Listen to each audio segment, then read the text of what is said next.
देखिए, फिलहाल तो इस बिल को सरकार ने लोकसभा में पेश किया है और सरकार की कोशिश होगी कि जितना जल्द से जल्द हो इस बिल को पारित कराया जाए।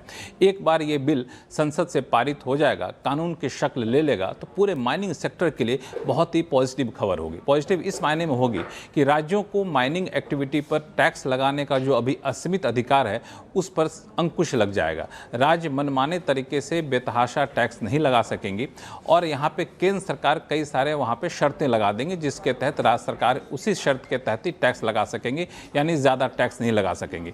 तो माइनिंग एक्टिविटी पे जो माइनिंग कंपनियां हैं या फिर मेटल कंपनियां जिनके पास कैप्टिव माइंस हैं और उनके लिए एक राहत की खबर होगी, उनको ज़्यादा टैक्स देनदारी नहीं देनी पड़ेगी। लेकिन इस बिल की सबसे बड़ी खासियत यह है कि रेट्रोस्पेक्टिव लागू होगा, यानी पिछली तारीख से लागू होगा। यानी जैसे ये बिल कानून का शक्ल ले लेगा उसके बाद जितने भी ऐसे टैक्स डिमांड के नोटिसेज हैं राज्य सरकार की तरफ से माइनिंग कंपनियों को भेजे गए हैं, मेटल कंपनियों को भेजे गए हैं, वो सारे टैक्स डिमांड के नोटिस जो है वो अवैध करार दिए जाएंगे। इतना ही नहीं, उन टैक्स डिमांड नोटिस के तहत प्रक्रिया आगे बढ़ गई है, लेकिन कंपनियों ने अब तक टैक्स का पैसा जमा नहीं कराया राज्य सरकारों को, तो पैसा जमा कराने की जरूरत भी नहीं पड़ेगी, वो पैसा जमा कराने से उनको छूट मिल जाएगी। तो दूसरी बड़ी राहत।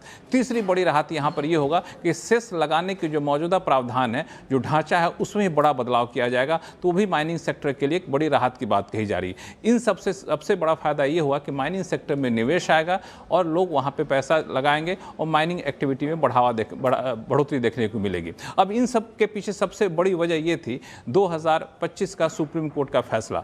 उस फैसले में 3 बातें निकल कर आई। राज्य सरकारों को माइनिंग एक्टिविटी पर टैक्स लगाने का असीमित अधिकार मिल गया था।